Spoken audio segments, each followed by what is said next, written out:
প্রধানমন্ত্রী হিসেবে দায়িত্ব নেওয়ার পর প্রথমবারের মতো বিদেশ সফরে যাচ্ছেন তারেক রহমান। আগামী ২১ জুন তিনি একদিনের জন্য মালয়েশিয়া সফর করবেন। এরপর তিনি চীনের উদ্দেশ্যে রওনা দেবেন। ২২ থেকে ২৬ জুন পর্যন্ত চীনে অবস্থান করবেন তিনি। মালয়েশিয়া ও চীন মিলিয়ে মোট ৬ দিনের সফর শেষে দেশে ফিরবেন প্রধানমন্ত্রী।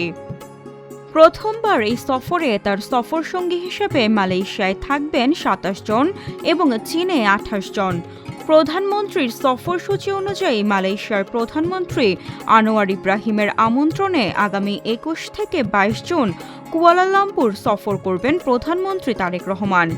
মালয়েশিয়া সফর শেষে প্রধানমন্ত্রী তারেক রহমান চীনের উদ্দেশ্যে রওনা হবেন।